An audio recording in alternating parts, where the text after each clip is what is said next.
그 어느 해보다 이 설 명절 연휴가 긴 올해인 것 같아요. 더군다나 대체 공휴일까지 생기면서 정말 최장기간 연휴 기간을 지금 우리가 맞이하고 있습니다.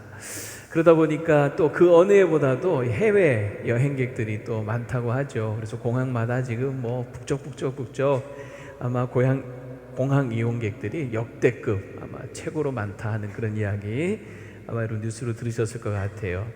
보통 해외여행 가면 우리 한 3시간 전에 가면 충분했잖아요, 예전에는. 근데 요즘은 3시간 전에 갔다가는 막 아슬아슬 그냥 너무 시간이 빠듯해서 간신히 비행기 타는 일들이 많다고 하죠. 그래서 아침 시간대에 이렇게 떠나는 비행기는 요즘 뭐 5시간 전에 가야 된다 뭐 이런 말들까지 있더라고요. 왜 그렇습니까? 비행기 놓치면 좀 큰일 나는 거죠. 여러분 상상을 한번 해보세요. 아우 끔찍해. 해외여행 다 준비하고 기대와 설렘으로 갔는데 늦어가지고 비행기를 딱 놓쳤다. 여러분 어떻게 되겠어요? 난리 나겠죠. 집안에 전쟁이 일어나겠죠. 정말 끔찍한 일이지 않겠습니까? 그래서 이 비행기 탑승객이 안 나타나면 공항에서도 뭐 그냥 그 탑승객 찾느라고 계속 방송 아나운서가 막 방송하죠. 누구누구 교관님이 빨리 몇 번 게이트로 오세요 하고 계속 방송 나오지 않습니까? 그래도 결국 그렇게 애타게 찾다가도 나타나지 않으면 시간 되면 어떻게 되죠? 시간 되면 비행기 문은 닫히고 그리고 결국 비행기는 떠나는 거죠. 그렇게 한번 닫힌 비행기 문은 안 열리죠. 도착할 때까지 열리면 안 되죠. 열어서는 큰일 나죠. 한번 닫힌 비행기 문은 도착할 때까지 절대로 열 수 없습니다. 열리지 않습니다. 그러니 여러분 비행기 놓치고 나서 좀 더 일찍 나올 걸 뭐 후회해봐야 소용이 있다 없다? 없는 거죠. 누구를 원망하겠어요? 뭐 기다려주지 않은 비행기를 원망하겠어요? 그 회사를 원망하겠어요? 아무 소용 없는 거예요. 내가 늦은 걸 뭐 어떻게 하겠어요? 여러분 노아 방주 사건도 마찬가지입니다. 이 노아 방주가 다 완성이 됐을 때 막 사람들이 다 벌떼같이 달려들어서 나도 태워달라고 할 줄 알았는데 전혀 예상 밖의 상황이 벌어지는 거죠. 아무도 안 타는 거예요.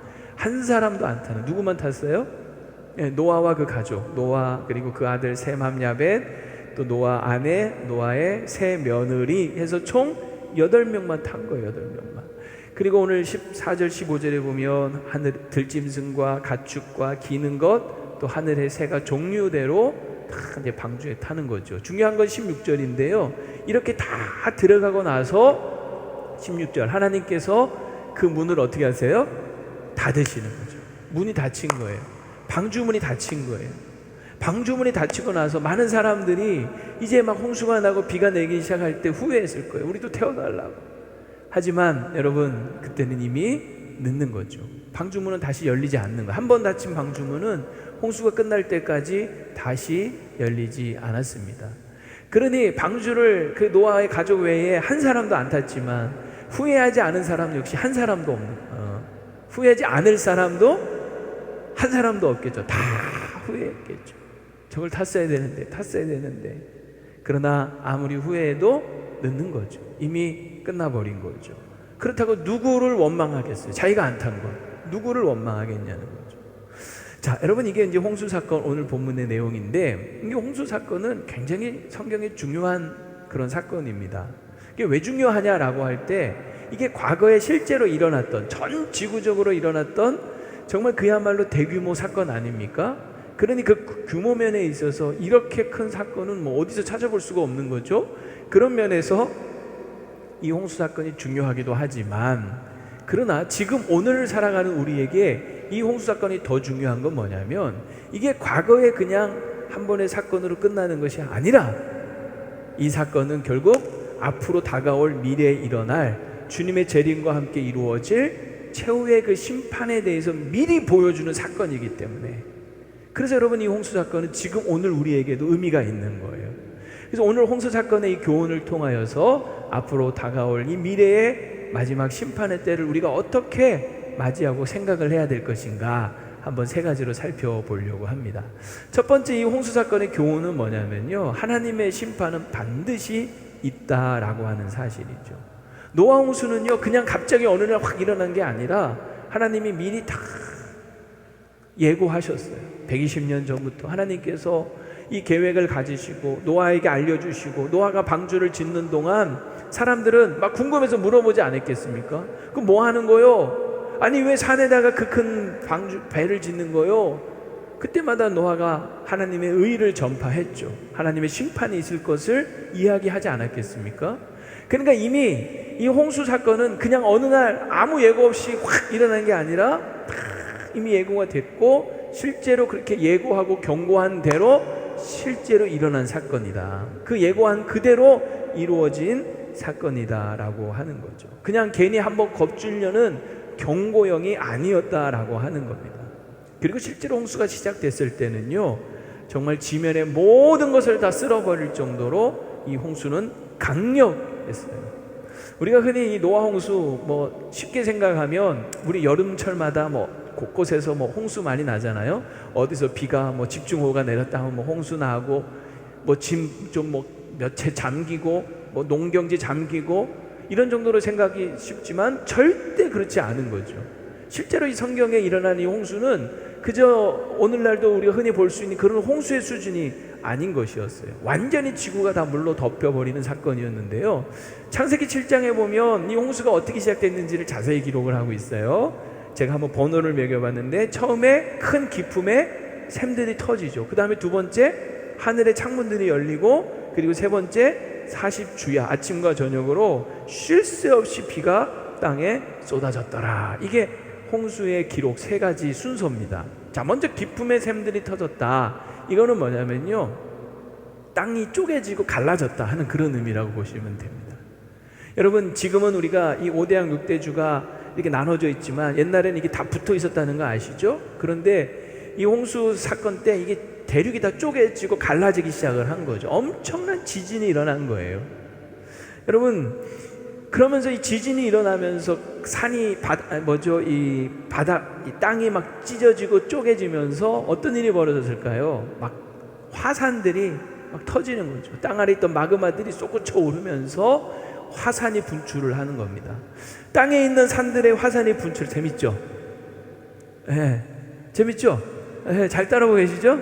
예, 갑자기 지금 잘 따라오고 계시나 생각이 들어서 이 땅에 있는 화산이 막 터지면요, 그 화산재가 막 쫙 하늘로 올라가면서 이 하늘에 있는 그 처음 창조됐을 때는 궁창 위의 물, 수증기층이 있었다고 보는데 그 층을 자극을 하면서 그것이 하늘의 창문들이 열려라는 그런 두 번째 표현인 거예요.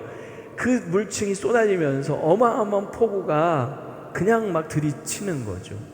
그리고 중요한 게 또 하나가 뭐가 있냐면요, 이 지진이 일어나면 지금도 똑같은 현상이 일어나요.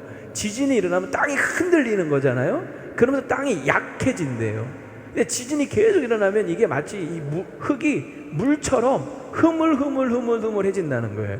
이걸 지질학적으로 토양 액화 현상, 토양이 물처럼 된다 하는 그런 현상을 얘기하는데, 이 지진이 막 일어나면서 토양이 이렇게 물처럼 액화 현상이 일어날 때 거기 이제 물들이 막 폭우가 쏟아지면서 물들이 막 휩쓸고 지나가지 않겠습니까?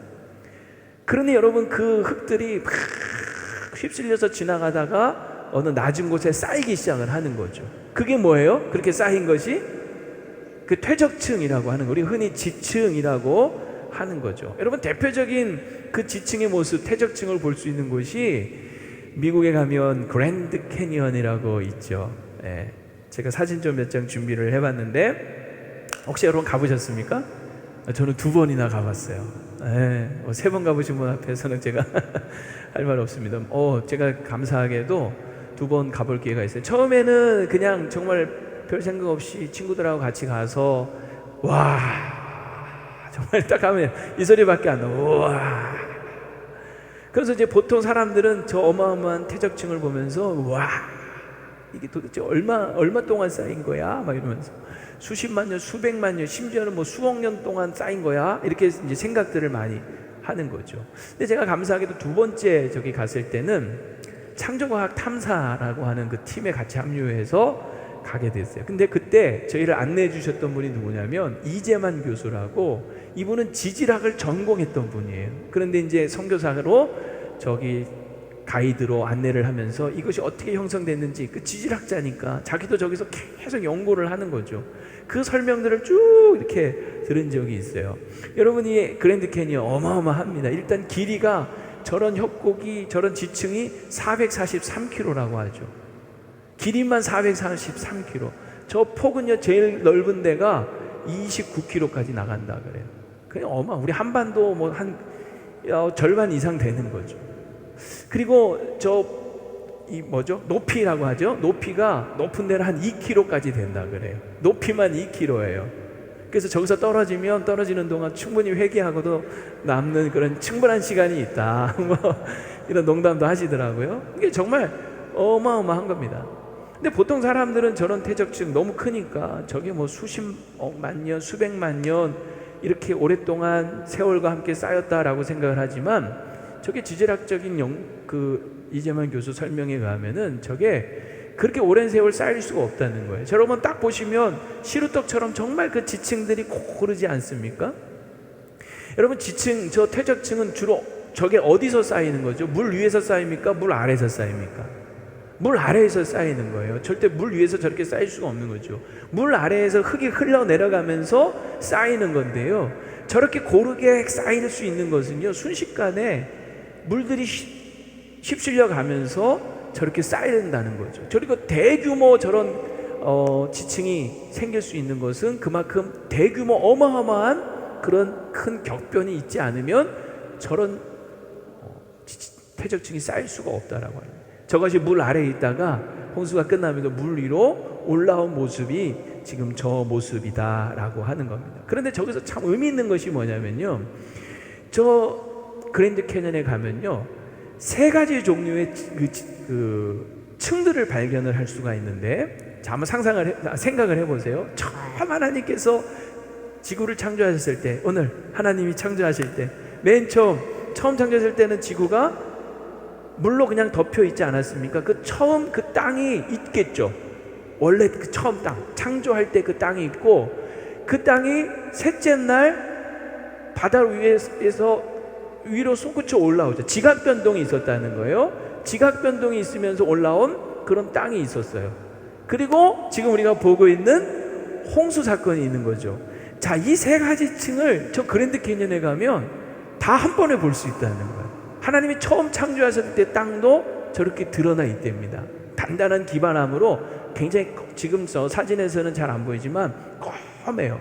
재미난 거는요, 저 층에는, 자, 한번 해보세요. 저 층에는 없는 것이 있어요. 뭐가 없을까요? 지층이 없어요. 지층이. 그리고 또 뭐가 없을까요? 화석이 없어요.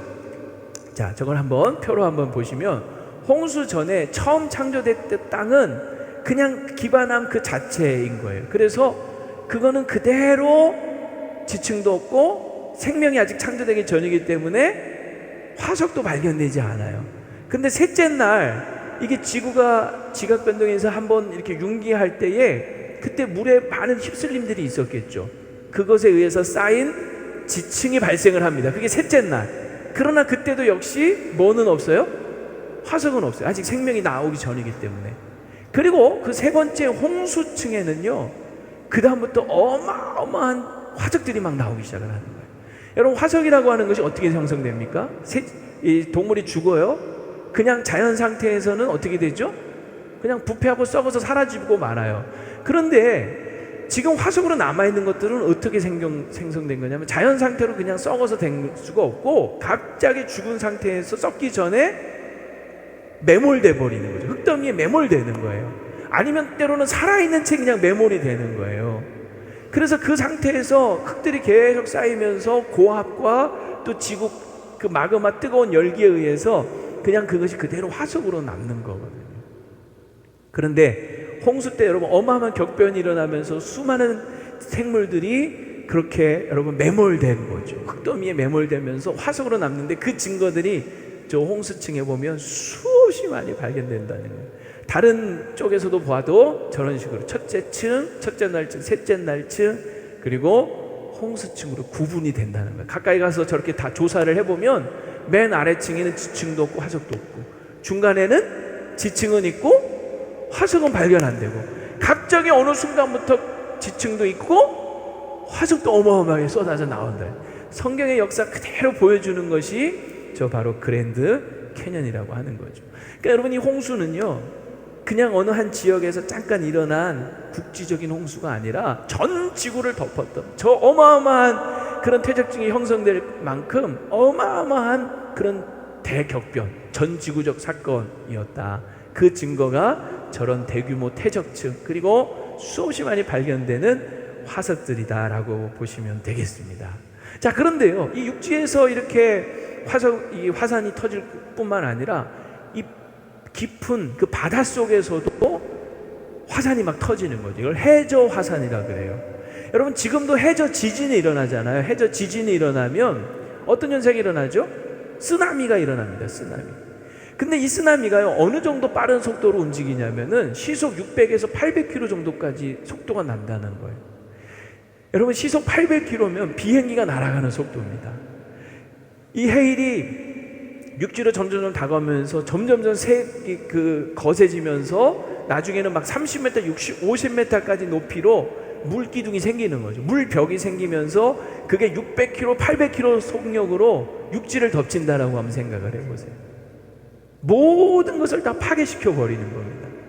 거기에 살아남을 수 있는 것이 없는 거예요. 그러니까 이 파도에 부딪히면요, 다 부서져 버리는 거예요. 그래서 어떤 분은 그런 얘기를 하더라고요. 이 노아 홍수 때 사람들이, 동물들이 물에 빠져 죽은 것보다 물에 맞아 죽은 게 더 많았을 것이다. 맞는 말인 거예요. 여러분, 예전에 그 나온 영화 중에 딥 임팩트라고 하는 그 영화가 있는데, 그 영화의 한 장면인데요, 이 파도가, 이 쓰나미가 도시를 덮치는 그 장면인데, 잠깐 보도록 하겠습니다. 이게 홍수 때 이런 비슷한 일이 일어나지 않았을까 한번 상상을 해보면서 한번 보겠습니다.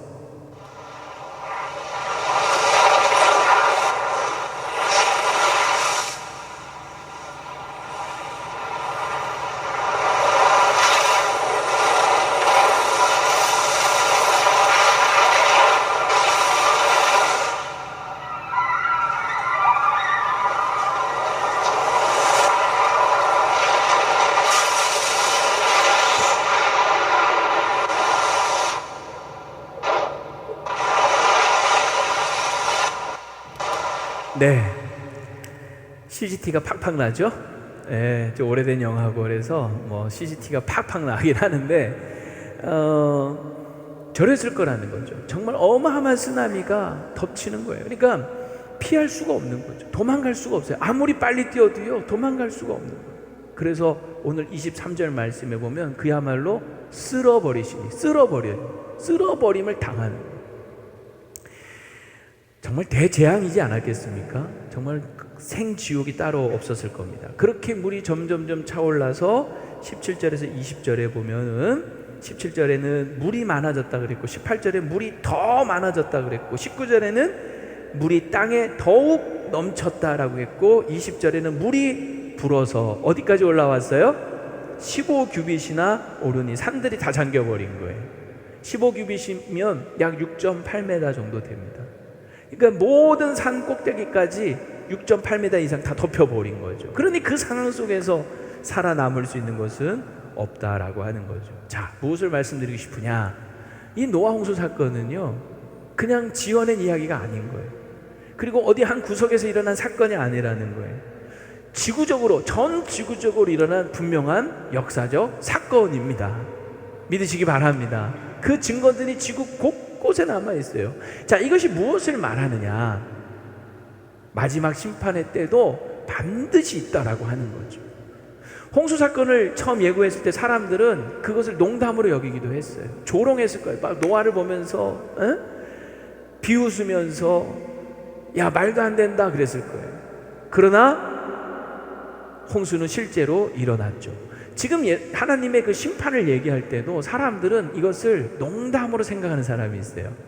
여러분, 소돔과 고모라가 멸망할 때도 그 롯이 그 사위들에게 그 하나님의 심판을 얘기했을 때 그 사위들이 어떻게 여겼습니까?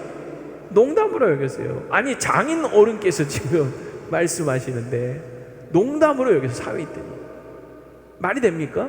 그런데 실제로 그런 일들이 일어나고 있더라는 거죠. 또 조롱하는 자들이 있어요. 베드로서 3장에 보면 먼저 이것을 알지니 말세에 조롱하는 자들이 와서 자기의 정욕을 따라 행하며 조롱하여 뭐라고 하냐? 주께서 강림하신다는 약속, 즉 주께서 재림하신다는 약속이 어디 있느냐? 조상들이 잔으로부터 만물이 처음 창조될 때와 같이 그냥 있다 하지 않느냐? 그냥 있다 이렇게 얘기하는 거죠. 지금 여러분 2000년이 지났지만 아직까지 여러분 예수님 재림하고 있지 않잖아요. 그러니까 사람들은 야, 지금 시대가 어느 시대인데 아직도 그런 종말 타령이냐? 예수님 오신다고 한 지 2000년 지났는데 무슨 종말이 있느냐? 하면서 조롱하더라는 거죠. 그러나 여러분, 하나님은 결코 시건하지 않으십니다. 하나님은 그 말씀하신 것을 반드시 이루십니다. 노아 홍수가 실제로 일어났던 것처럼 성경에 보면 마지막 주님 재림하실 때가 있다고 얼마나 곳곳에서 말씀하십니까? 주님 반드시 다시 오실 것이고 그때는 심판의 날이라는 것을 여러분 믿으셔야 합니다. 베드로서 3장 10절에 보면 그러나 주의 날이 도둑같이 오리니 그날에는 하늘이 큰 소리로 떠나가고 물질이 뜨거운 불에 풀어지고, 마지막 최후의 심판은 불심판이라는 거죠. 그 중에 있는 모든 일이 드러나리로다 라고 말하고 있어요. 이 날은 지금도 점점점 다가오고 있어요. 점점 가까이 오고 있습니다. 농담 아니에요. 하나님의 말씀이에요. 두 번째 우리가 깨달아야 될 교훈은 뭐냐면 다 죽었으나 다 살았다라고 하는 사실이죠. 누가 다 죽었을까요? 방주에 타지 않은 사람들은 다 죽습니다. 오늘 21절 다 죽었으니 22절 다 죽었더라. 두 번씩 강조하고 있는 것이 이 다 죽었다는 말 아닙니까? 정말 여러분 안타깝고 슬픈 일이죠. 그런데 이렇게 다 죽는데 다 살았어요. 누가? 방주에 탄 사람들은 다 살았어요. 23절에 보니까 여러분 뭐라고 되어 있습니까? 방주에 있던 자들만 남았더라, 살았더라 라고 하는 거예요. 24절은 물이 150일을 땅에 넘쳤더라. 이 홍수가 있는 기간 내내 방주에 있는 사람들은 안전했고 그리고 무사했더라. 그야말로 다 죽었으나 다 산 거예요. 여러분, 이게 무슨 차이냐? 방주 안에 있느냐 방주 밖에 있느냐의 차이죠. 다시 말하면 방주를 탔느냐 방주를 안 탔느냐의 차이예요. 자, 그러면 왜 방주를 안 탔을까요? 이걸 한번 표로 제가 한번 정리를 해봤어요. 자, 왜 안 탔을까 방주를? 이들은 안 믿은 겁니다. 하나님 말씀을 안 믿은 거예요. 그러니 노아가 아무리 얘기를 해도 귀뚱으로도 안 들은 거예요. 그러나 그들은 또 한편으로 믿었어요. 뭘 믿었을까요? 자기 자신을 믿은 거죠. 야, 우리는 이런 끄떡 없어, 문제 없어. 우리가 가진 능력, 재력, 우리 노력으로 얼마든지 우리는 홍수를 헤쳐나갈 수 있어 라고 그들은 자기 자신들을 믿은 거죠. 하지만 실제로 홍수가 났을 때는 그들의 능력, 그들의 재력, 그들의 노력, 소용 아무것도 없었어요.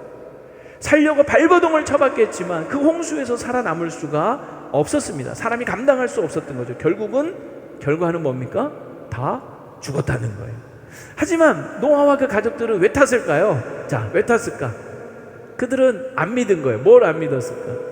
자기 자신을 안 믿은. 우리는 절대로 이 홍수에서 스스로 살아남을 수 없어. 자기 자신을 안 믿은 거죠. 대신 뭘 믿었어요? 하나님과 하나님의 말씀을 믿은 거죠. 하나님 말씀하신 그대로 될 거야. 하나님 말씀하신 대로 그대로 하자. 하나님 말씀대로 우리 방주 타자.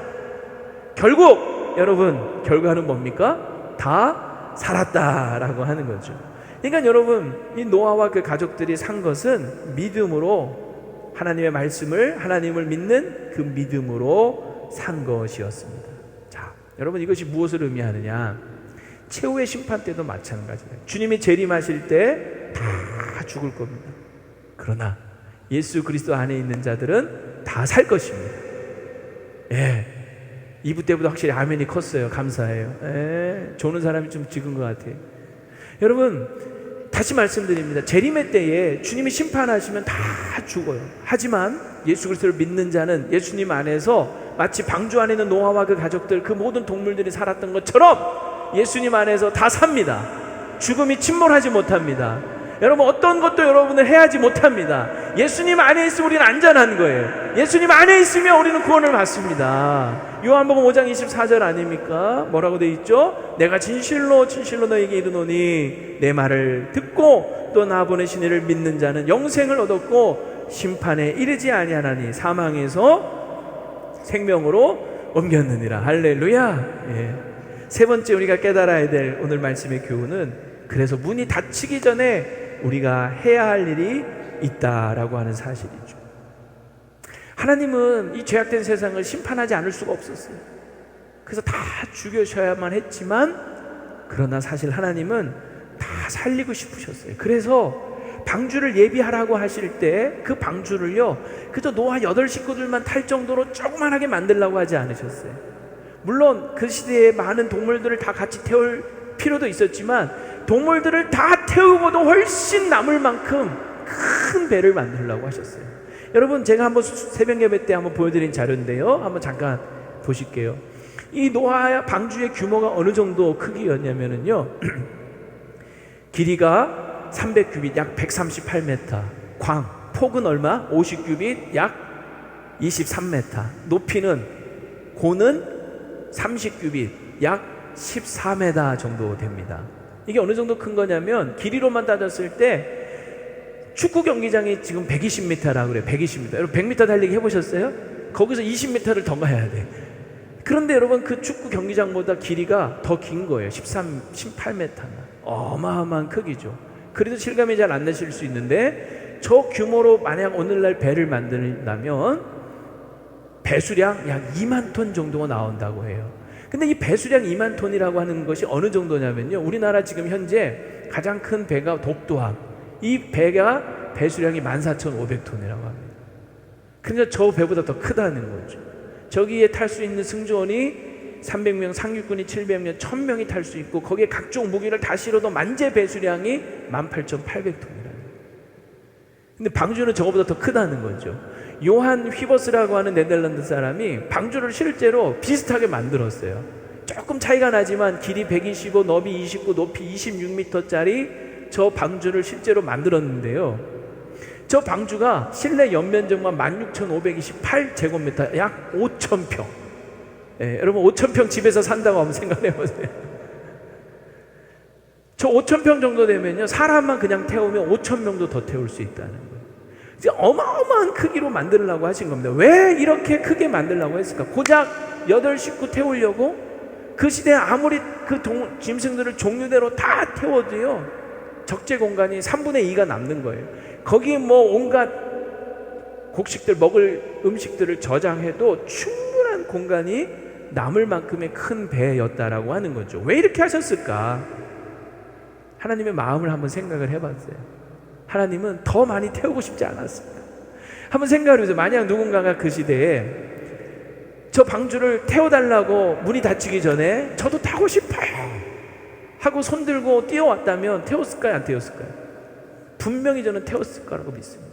그 사람이 몇 명이든지 간에 다 태우셨을 거예요. 여러분, 하나님은 아무리 죄인이라 할지라도 죄인이 죽는 것을 기뻐하시지 않아요.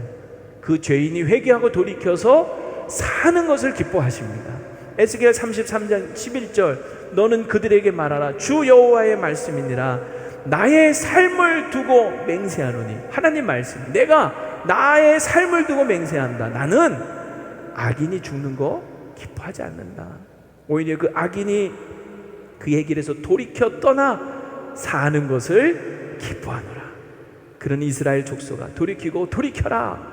너희 악한 길에서 떠나라. 어찌 죽고자 하느냐 하셨다. 이게 하나님의 마음이라는 거죠. 그래서 하나님은 한 사람이라도 더 예수님 믿고 구원받게 하시려고 지금도 그 재림을 늦추고 계시네요. 그러다 보니 지금 얼마가 됐어요? 2000년의 세월이 지난 거예요. 베드로서 3장 9절 말씀 같이 읽어볼까요? 시작. 주의 약속은 어떤 이들이 더디다고 생각하는 것 같이 더딘 것이 아니라 오직 주께서는 너희를 다하여 오래 참으사 아무도 멸망하지 아니하고 다 회개하게 이르기를 원하시느니라. 그러니까 오늘 밤에라도 주님 오실 수도 있지만 오늘 밤에도 보니까 아직 예수 믿어야 될 사람이 너무 많은 거야. 여러분 부모, 형제, 자식들 중에 아직 예수 안 믿는 사람들을 보시는 거죠. 그래서 오늘 밤에라도 이 땅에 재림하시면 심판이 이루어지는데 그 구원받아야 될 사람들을 보시고 또 야, 오늘은 안 되겠다 하고 또 하루 넘기다가 몇 년 지났다고요? 2000년의 세월이 지난 거예요. 그래서 오늘 밤에는 안 오실 것 같아요. 그렇죠? 왜? 내가 생각할 때 지금 구원받을 사람 너무 많아. 모르죠? 그러나 오늘 밤에 또 오실지도. 그러나 여러분, 주님은 또 기다려 주시는 거예요. 지금도 은혜의 문은 열려 있습니다. 그래서 보라, 지금은 은혜 받을 만한 때요. 보라, 지금은 구원의 날이로다. 고린도전서 6장 2절에 그렇게 말씀하시지 않습니까? 여러분, 지금이 바로 은혜 받을 만한 때, 구원의 날인 줄로 믿습니다. 하지만 이 은혜의 문은 언제까지고 계속 열려 있는 것이 아니에요. 언젠가는 닫힐 거예요. 비행기 문 닫힐 때가 있는 것처럼 닫히는 거예요. 그 닫힌 문은 다시 열리지 않는 거예요. 그러니 지금이 기회예요. 누군가에게는 그 기회가 마지막 기회일 수도 있어요. 그래서 우리는 무엇을 해야 하느냐? 오늘 교회와 오늘 저와 여러분은 열심히 땅끝까지 이르러 주의 복음을 전해야 할 줄로 믿습니다. 교회가 이 구원의 방주로서의 역할을 감당해야 하는 거죠. 교회의 가장 중요한 사명은 바로 물에 빠져 죽어가는 이들을 건져내고 살리는 것인 줄로 믿습니다. 여러분, 너무 쉬운 질문 하나 해볼까요? 교회는 유람선일까요? 구조선일까요? 너무 쉬운 질문이죠. 교회는 뭐예요? 구조선이어야 되는 거죠. 그저 유람하듯이 우리끼리 즐거워하고 좋아하는, 여러분, 그것은 교회의 모습이 아닌 거예요. 제가 예전에 한번 어느 그림을 한번 보고 너무 의미가 있어서 오늘 여러분에게 좀 보여드리려고 하는데요. 어떤 사람이 지금 배를 타고 예수님과 함께 지금 항해를 하는데, 예수님은 어딘가를 지금 이렇게 만원경으로 살피고 있는데 저 뒤에 있는 친구는 하늘의 불꽃놀이를 바라보면서 신난 거죠. 주님, 이쪽으로 좀 와보세요. 여기 불꽃놀이 보세요. 너무 예뻐요. 환상적이에요. 그런 예수님 아랑곳하지 않고 계속 뭔가를 만원경으로 살피시는 거예요. 그리고 으차 하고 생명줄을 던졌는데 알고 보니 그게 뭐예요? 지금 바다에는 살려달라고 아우성치는 수많은 사람들이 물에 빠져 헤매고 있는 거죠. 여기서 저기서 조금만 기다려라 하면서 주님은 열심히 구조를 하고 있는 거죠. 그제서 정신 차리는 거죠. 내가 담배는 이게 유람선이 아니지. 유람선 아니지. 내가 불꽃놀이의 마음을 빼앗겨서 내가 어디에 있는지도 잊고 있었네. 내가 담배는 구조선이라는 걸 내가 잊고 있었네. 그러면서 이제 저 사람들 이제 뭐 하고 있어요? 살피고 있는 거죠. 주님의 시선이 향하는 곳에 나의 시선이 닿기를 원합니다 하면서 살피는 거예요. 이 땅에 여러분 얼마나 물에 빠져 죽어가는 수많은 사람들이 있습니까? 주님은 디모데전서 2장 4절 같이 읽어봅시다. 시작. 하나님은 모든 사람이 구원을 받으며 진리를 아는 데 이르기를 원하십니다. 우리의 눈을 크게 뜨고 그저 우리끼리 좋아서 우리끼리 행복해서 유람선에서 막 놀듯이, 여러분, 우리가 그렇게 여유 부릴 틈이 없는 거죠. 그 사이에 누군가는 물에 빠져서 허우적거리며 살려달라고 아우성치고 있고 죽어가는 거예요. 누군가에게는 마지막 기회일 수 있는 거예요. 여러분, 그러므로 우리 열심히 복음 전하는 거 다시 정신 차리고 그저 불꽃놀이에 여러분 정신 팔지 말고 물에 빠져 있는 사람들을 향하여 우리의 마음과 시선이 향할 수 있기를 바랍니다. 이번 설 명절 때 음식 만들어 먹고 윷놀이하고 화투 치면서 노느라고 정신없어 하지 마시고, 우리 믿지 않는 친척들 중에 우리 믿지 않는 부모, 형제, 가족, 우리 자녀들이 있다면 여러분 꼭 예수 그리스도의 복음을 용기 있게 전할 수 있기를 바랍니다. 말씀을 마치려고 합니다. 우리는 다른 나라에 잠깐 여행 갔다 오기 위해서도요, 그 비행기 놓치지 않으려고 얼마나 애를 씁니까? 비행기 놓치면 막 정말 큰일 나는 줄 알고, 막 큰일이죠. 사실은 큰일이잖아요. 그래서 비행기 놓치지 않으려고 얼마나 애를 씁니까? 그런데 잠깐 며칠, 몇 달 외국 나갔다 오는 것도 그렇게 비행기 놓치지 않으려고 하는데, 우리가 영원히 살 하나님 나라에 들어가는 데 있어서는 얼마나 우리가 그렇게 그 타이밍 놓치지 않으려고, 문 닫히기 전에 들어가려고 얼마나 애를 쓰고 계십니까? 아니, 그리고 거기 함께 데려가야 될 우리 형제 자매들 함께 가게 하기 위해서 얼마나 그 문이 닫히기 전에 애를 쓰고 있습니까? 이번 명절에 다시 한번 우리가 이 복음의 긴박성을 가지고, 예수님 언제 오실지 모르잖아요. 이런 절박함을 가지고 물에 빠져 헤매는 이들 살리는 일에 힘쓰는 우리 귀한 명절 되고 여러분 모든 가정이 다 예수 그리스도를 믿는 구원의 가정 되시기를 주의 이름으로 축원합니다.